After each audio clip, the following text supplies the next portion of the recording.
idea how to look that up, I should say. That's kind of fascinating. My guess is no, because who would do that on purpose? Who would do that even accidentally? I mean, right. Oh no. The closest thing I can think of is there was one season where Norv Turner was the head coach of the Chargers, and they opened the season with 4 receivers. So in theory, and they had 2 fullbacks, which I would include in because no one would be they didn't have 4 tight ends. They had 3 tight ends and an extra fullback. You're how does that not count? But I think he had 2 fullbacks and 3 or 4 tight ends. So if one of those receivers was ever injured, then it is plausible that the active game day roster had a fullback and 4 tight ends. So I'll look into it. It sounds like receivers with more steps, quite frankly. Kevin Jellerson asks, do you think our cutting and re-signing of Treadwell is analogous to hard rebooting your computer or phone? Maybe this was the reset he needed to function as a professional wide receiver. Have you tried turning him off and turning him back on again? Well, maybe not in quite those terms. My guess is no. It's unlikely. But, whatever works. I just feel like he's a badly designed program in this analogy. Right? He can't. The system's malfunctioned for 4 years. Only now do you turn it off? He was a bit buggy, and for whatever reason, we never got the updates. The developer just gave up on him. Oh, he's been abandoned. Yeah. Darn shame. Damian Barrett asks, can you ask Arif if he thinks the Vikings have taken advantage of a collective, the NFL as a passing league mindset to capitalize on other teams being built to stop the opposition from throwing the ball? Or have we just got very talented running backs? Or both?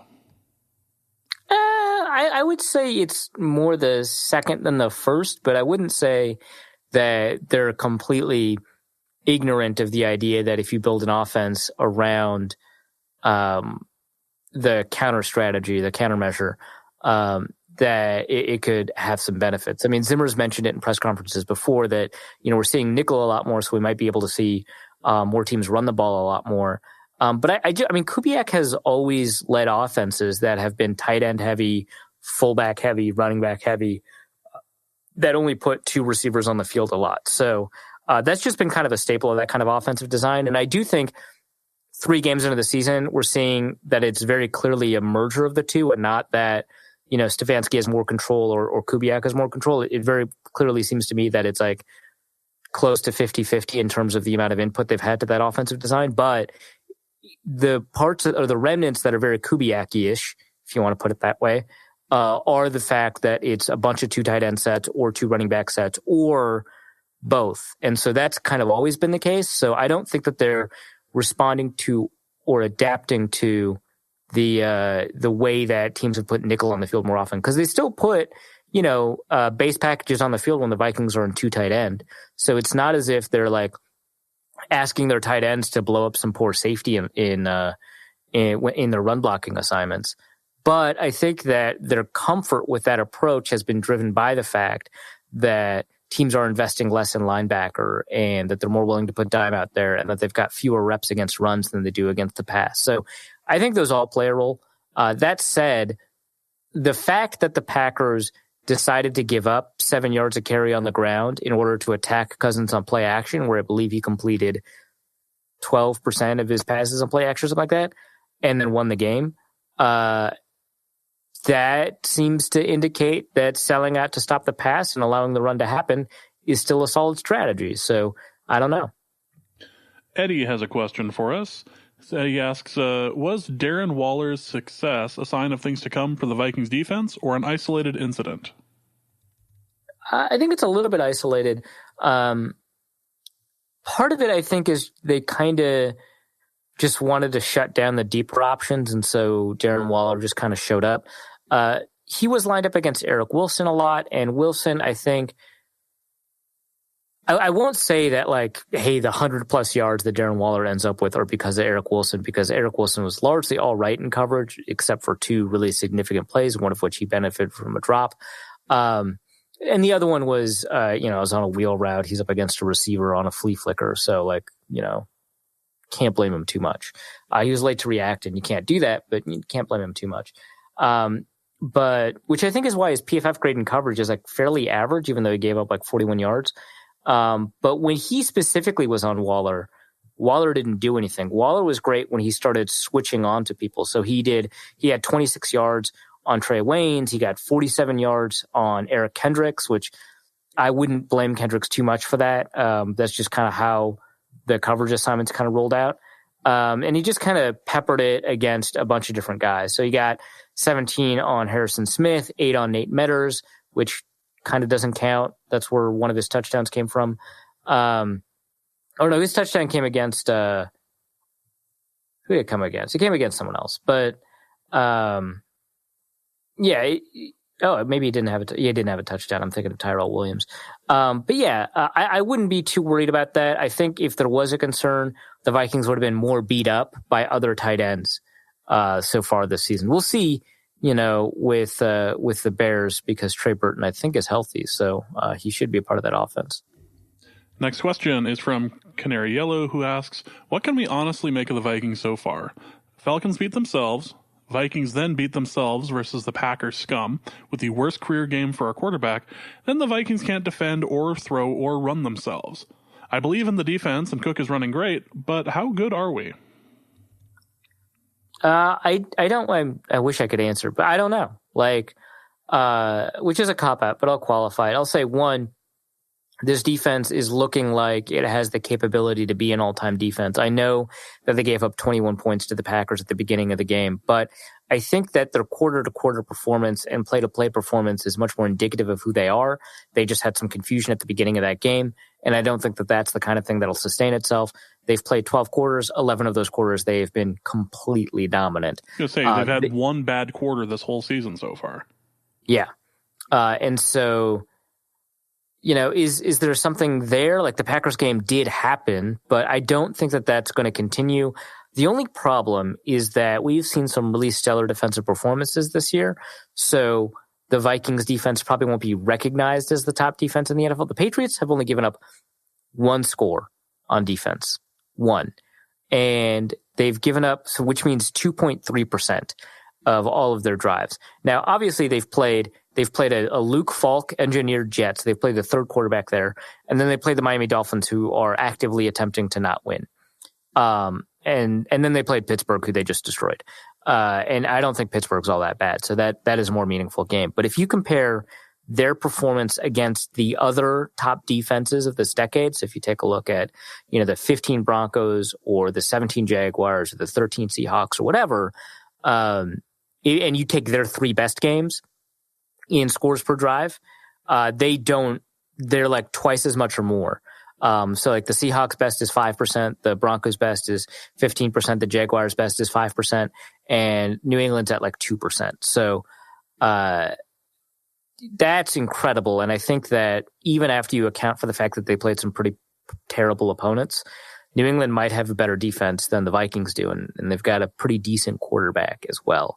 So, that's going to be tough, but, luckily they're in the AFC, so you don't have to worry about them until week 19 or whatever. If you're there, I think Vikings fans are happy, but I think the defense, it puts them into a conversation where they could be one of the top teams in the NFL. Right now, I'd say the offense is probably above average.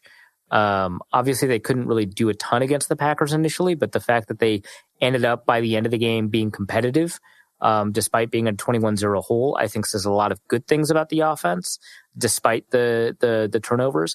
And then obviously, the Falcons game, a lot of that wasn't even offensive. The pump block set them up in a really good spot. In the Raiders game, a lot of it has to do with really favorable field position. So you can't say that the offense is great, but I think that the evidence suggests that they're above average. So I'll say a great defense, above average offense. That sounds like a top 5 team to me. But that's a very soft, declaration, right? Because you're right, we haven't learned a ton, but the early indications are that they're really in a spot to be one of the top teams in the league. And we'll certainly take that. Next question is from Anton, who asks, does Ben Gideon in fact exist, or is he a figment of our imaginations? He's played well. And he does exist, I promise. But I think this game was so he didn't play in week 2. He was inactive. So they had Eric Wilson play his role, which is a mismatch, but he actually played decently. Week 1, he had 20 or so snaps. I thought he played really well. Week 3, he had the same number of snaps. I thought, he got exploited in coverage a little bit. I think that was one of Darren Waller's things. But he did all right in run defense. I don't think he got any tackles, so you didn't get to hear his name, but I thought he did a good job, squeezing lanes and stuff. So, he's all right. Good to see. Just because we're not hearing his name doesn't mean he has just disappeared off the planet in a Thanos snap or something. Right, yeah. And, a guy who gets 20 snaps a game for 60 to 70 snaps, his impact it seems lower than maybe it should be, but I still think he's playing fine. All right, next question is from Matt Fries, who asks, do the NFL teams also have to deal with watching the horrible Soldier Field All-22 angle, or is Game Pass holding out on us? The rumor is that the other NFL teams have to deal with it, but the Bears don't. The Bears have their own All-22. That's the rumor. There's no source reporting on this, but people very strongly believe that this is the case. That is pretty ridiculous.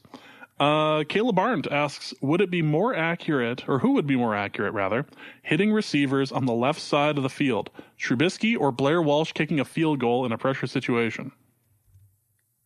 I have to go with Trubisky here. I'm sorry. Are you within 20 yards, or are you within 40? Because I think there's a steep drop-off after 10. Trubisky... throwing to the left downfield on passes beyond the line of scrimmage. Last year, he had some successes, which is more than you can say for Blair Walsh, because he didn't play last year. I like that as your caveat. That I suppose that works. Which Vikings/Redskins quarterback mistake was dumber? From Kenneth Allen. Cousins kneeling out the half in the red zone, or Keenum thinking he could end the play by crossing the yard to gain on 4th down while not near the end zone. So a bunch of people clowned Keenum for it, and rightly so. That was wrong. But I believe Drew Brees did the same thing, and they just gave it to him. And the announcers were like, wait, that doesn't make any sense. What? But, and Ezekiel Elliott did it too, and they just gave it to him. I think they apply the rule of forward progress here and nowhere else. So in theory, that does give you the yardage, but obviously the play doesn't end. So, and that's a very fumbleable position to be in. So they just do it and force fumbles. But there's a precedent for that working. There is no precedent for kneeling when you have to spike. That seems to be just a completely bad move. Yeah. That so never I get goes that well. one. Corey Rug asks, should The Good Place delay their season to reshoot and pay homage to Minshew II? Yes. 100%. I don't even watch The Good Place. I just know that they have a thing for the Jags, and they've made jokes about the Jags being good.